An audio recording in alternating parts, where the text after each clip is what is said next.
Allah berpesan, silakan kalian menangkap ikan di hari apapun asalkan jangan di hari Sabtu. Hari Sabtu itu hari di mana mereka harus di rumah, stay at home, ibadah, begitu. Hari Sabat istilahnya. Ya. Semenjak peraturan itu datang, justru ikan itu muncul ke permukaan air laut hari Sabtu. Gitu ya. Dalam bahasa Al-Qur'annya syur'an, itu ada di surat Al-A'raf itu. Ya. Nah, syur'an itu artinya apa? Mejeng gitu. Ikannya mejeng. Ya, hari Sabtu ke permukaan air laut. Nelayan ngeliat begitu ngiler, ya kan? Nah, tapi kan mereka tahu ada larangan, nggak boleh nangkep ikan di hari Sabtu. Nah, cuma mereka ngiler. Akhirnya apa yang mereka kerjakan? Malam Sabtu gelar jala. Gitu. Kemudian hari Sabtunya nggak di rumah, nggak ibadah, tapi juga nggak nangkep ikan, cuma nontonin ikan masuk dalam jala, gitu. Terus begitu hari Ahad pagi ditarik tuh, dicabut jalanya sebelum ikan pada keluar dari jalanya. Artinya mereka mensiasati kan hukum Allah, mereka siasati. Nah, sehingga pecahlah masyarakat ini jadi 3 kelompok, Pak. Kelompok terbesar adalah kelompok nelayan yang mensiasati hukum tadi, ya. Kelompok yang sedikit adalah mereka yang nggak ikut-ikutan karena tahu itu salah, gitu kan, tapi membiarkan aja, gitu. Jadi nonton aja gitu, nggak juga ngelarang, gitu kan. Nah, sementara ada lagi kelompok yang kecil, yang ketiga lagi yang kecil juga jumlahnya, mereka ini ngelarang, nahi mungkar, gitu loh, ngasih tahu sama yang nangkep ikan ini nggak boleh. Ya, sekalipun kalian nggak nangkep di hari Sabtu, tapi pada hakikatnya kalian nangkep karena kalian gelar malam Sabtu, gitu. Nah, kelompok yang negur ini ditegur sama kelompok yang nggak ikut nangkep ikan tapi juga nggak negur. Mereka bilangnya apa? Udah, ngapain kamu negur-negur mereka? Ngapain kamu kasih tausiah sama orang-orang yang sudah maksiat itu? Udah, biar aja nanti diazab maupun di akhirat. Nah, dijawab sama orang-orang yang pengen nahi mungkar ini, mereka bilang apa? Ya, kami melakukan ini supaya kami nanti di hari berbangkit sudah terbebaskan dari dosa. Kalau Allah tanya kok dibiarkan mereka begitu, kami bilang kami udah tegur, kami udah kasih tahu. Atau yang kedua, syukur-syukur ada di antara mereka yang taubat, yang mau bertakwa, gitu. Nah, terus saja ini berjalan, Pak, dari Sabtu ke Sabtu sampai, maaf, slide-nya yang berikutnya. Sampai kemudian turunlah ya surat Al-A'raf ayat 166. Apa kata Allah? Falamma atau an manuhu anhu qulna lahum kunu qiradatan khasiin. Maka setelah mereka bersikap sombong terhadap segala apa yang dilarang, kami katakan kepada mereka, jadilah kalian kera yang hina, ya. Maka dikutuk mereka, dirubah wujud mereka jadi kera sama Allah. Dan yang dirubah wujudnya yang 2 kelompok ini, kelompok yang mensiasati hukum Allah, yang nangkep ikan, sama kelompok yang cuek aja, ya. Ikut nangkep ikan sih enggak, tapi cuek bebek gitu sama yang nangkep.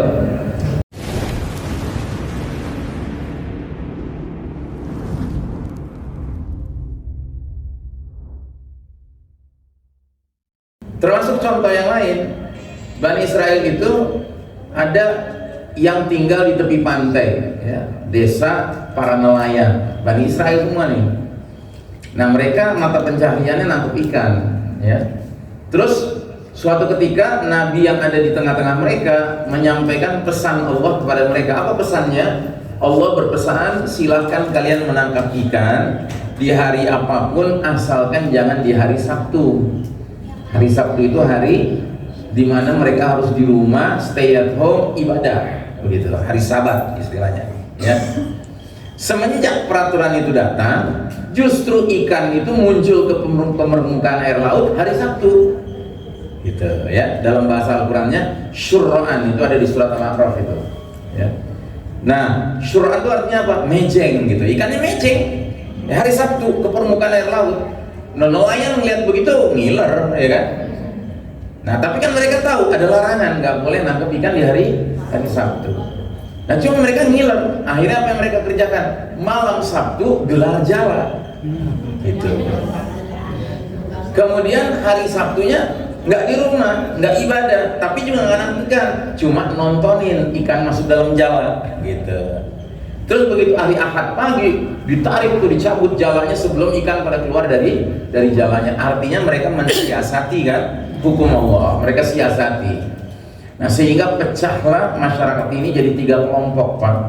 Kelompok terbesar adalah kelompok nelayan yang mensiasati hukum tadi, ya.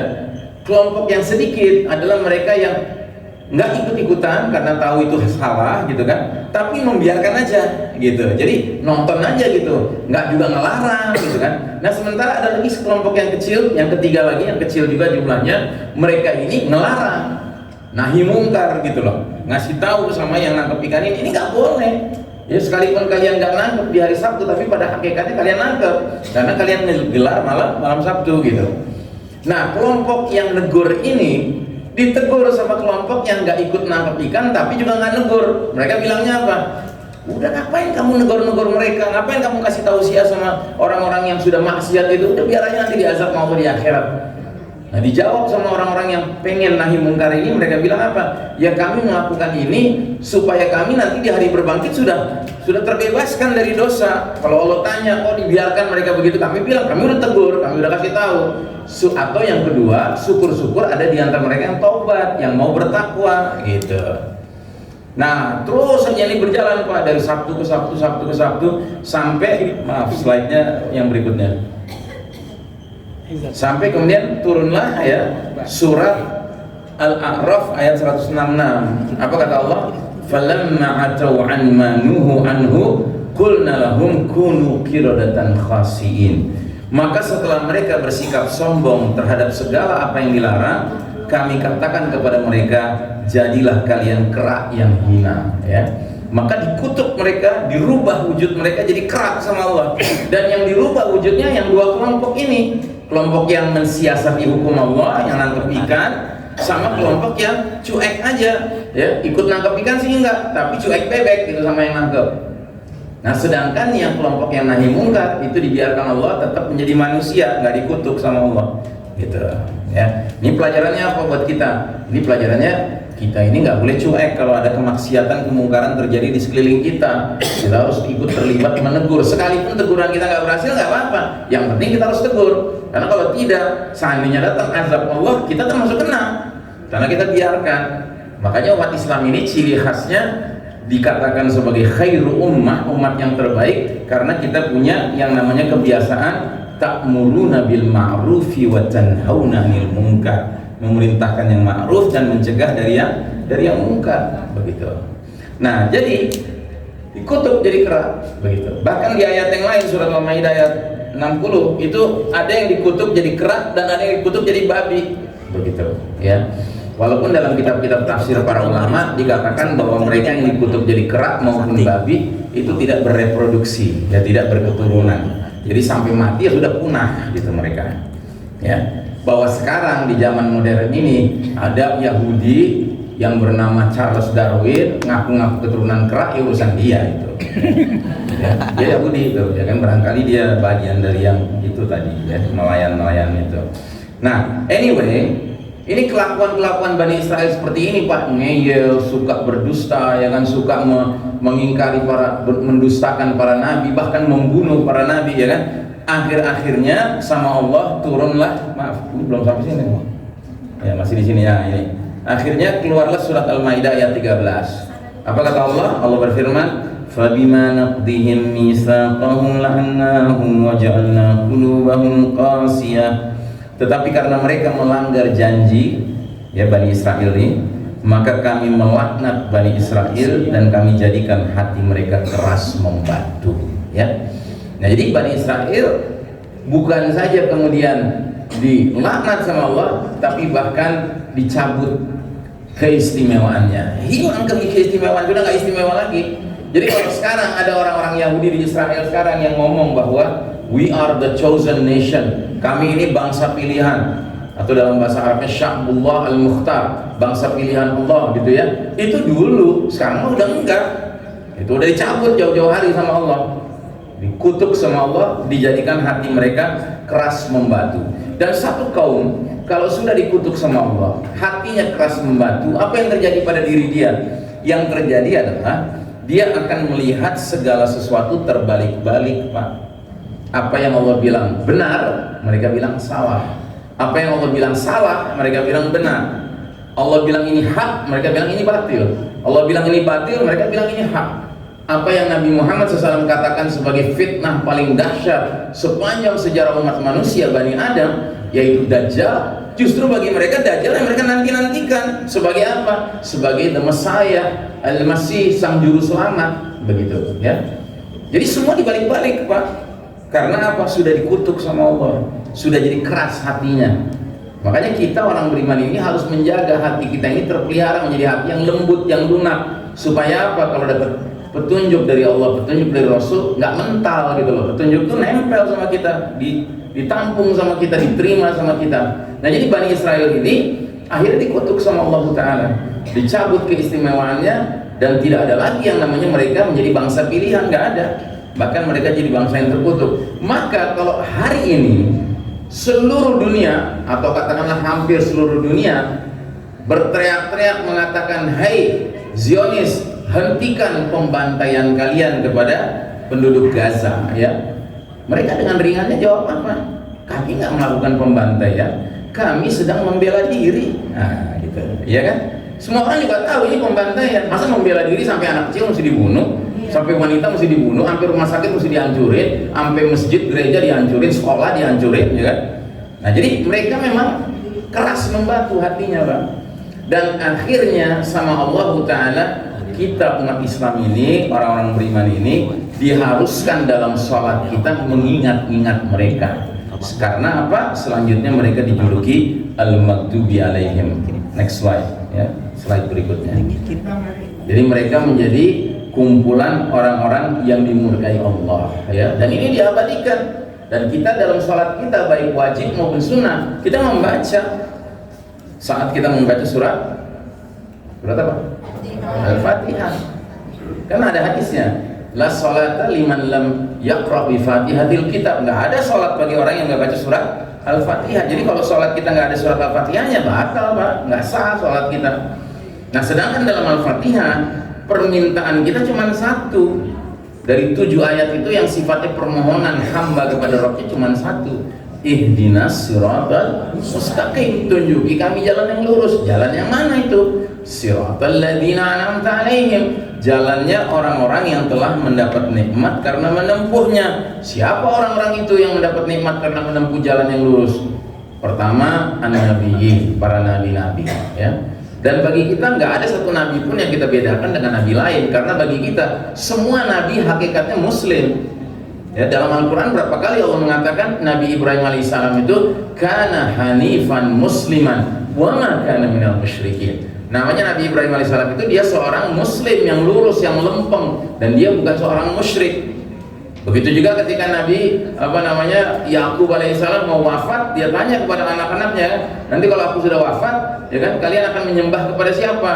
Ya, mereka menjawab, kami akan menyembah Tuhanmu dan Tuhan ayahmu Ishak, dan juga Tuhan kakekmu Ibrahim, yaitu Tuhan yang esa, Allah Subhanahu Wa Taala, gitu loh. Jadi bagi kita para nabi itu nggak ada perbedaan, Pak, semuanya muslim, begitu. Makanya kalau mereka rencana mau rubah Masjidil Aqsa jadi kuil Solomon, Solomon itu kan maksudnya Sulaiman. Emangnya Nabi Sulaiman alaihissalam pengen bikin kuil, gitu, Candi Borobudur keles, gitu, ya. Nggak ada ceritanya. Semua nabi itu kelakuan ibadahnya sama, orang beriman semua, ada rukunya, ada sujudnya, ada berdirinya, sholat, begitu loh. Mungkin yang berbeda adalah jumlah rakaatnya, ya kan, yang paling akhir sekarang ini sudah paling purna ini, ya. Tapi sesungguhnya semua nabi-nabi kalau mereka bikin tempat ibadah namanya masjid, begitu, namanya tempat sujud, gitu ya. Nggak ada ceritanya bikin kuil. Nah, jadi saudara rahimakumullah, ketika kita berdoa, tunjuki kami jalan yang lurus, kita ingin dikumpulkan bersama semua nabi-nabi Allah di jannah kelak nanti, ya, tanpa kecuali, baik itu Nabi Muhammad SAW, Nabi Musa, ya, Nabi Harun, ya, Nabi Yakub, ya, Nabi Yusuf, semua itu nabi-nabi yang kita yakini telah mendapatkan nikmat karena menempuh jalan yang lurus. Terus kita juga ingin bersama siddiqin, orang-orang yang jujur ucapan, jujur perilakunya. Dan kita ingin bersama syuhada, orang-orang yang rela mati di jalan Allah Ta'ala. Dan Masya Allah, ya, peristiwa yang sekarang terjadi, Tufanul Aqsa ini telah mengingatkan kita orang beriman, bahkan menyadarkan orang-orang di barat yang bukan muslim, betapa luar biasanya warga Gaza ini dalam konteks memahami hakikat kematian yang mulia yang disebut dengan mati syahid, ya kan? Gitu. Makanya semua media Arab, ya, semua media massa Arab yang pro Palestina itu kalau menyebutkan tentang berapa korban di Gaza, itu nggak pernah menyebutkan 17.000 orang telah mati di Gaza. Bukan mati, disebutnya 17.000 syuhada, gitu loh. Ya. Sementara warga Gazanya sendiri itu benar-benar paham tentang hal itu. Ya.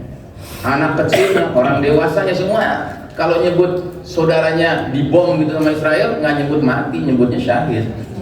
Gitu. Kemarin ini saya lihat ada sebuah cerita pendek gitu, ya. Dan ini yang bikin orang Barat, Pak.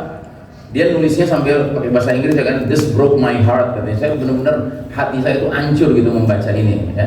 Hancur itu dalam arti bukan saja sedih, tetapi juga kayak terperangah gitu, ya. Karena apa? Ceritanya gini.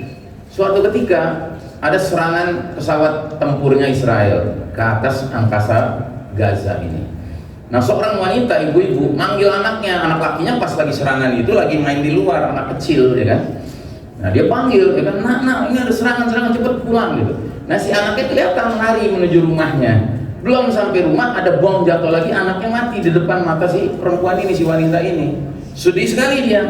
Tapi malam harinya dia berdoa minta kesabaran sama Allah Ta'ala. Akhirnya sama Allah dihibur. Malam itu dia mimpi ketemu anaknya, ya kan? Terus anaknya bilang begini, Mama, tadi aku lagi lari pulang, Mama panggil-panggil kan, aku lagi lari menuju Mama, tiba-tiba aku lagi lari di surga, katanya gitu, ya kan? Jadi tiba-tiba berubah, gitu. Terus si emaknya langsung nanya, Nak, tadi kamu gimana rasanya waktu mengalami pemboman itu? Kayak dicubit, katanya gitu. Masya Allah. Jadi persis kayak ucapan Nabi kan. Nabi bilang orang yang mati syahid di jalan Allah itu paling-paling kayak digigit semut, gitu. Nah, ini sudah dipahami dan diyakini sama masyarakat di Gaza sekarang, Pak. Ya, kita tuh kayak belajar gitu. Oh iya, itu makna mati syahid gitu ya. Nah, jadi kita tiap kali bilang ihdinas siratal mustaqim itu kita ingin dikumpulkan dengan para nabi, para siddiqin, para syuhada gitu loh. Ya, dan para sholihin, orang-orang yang soleh.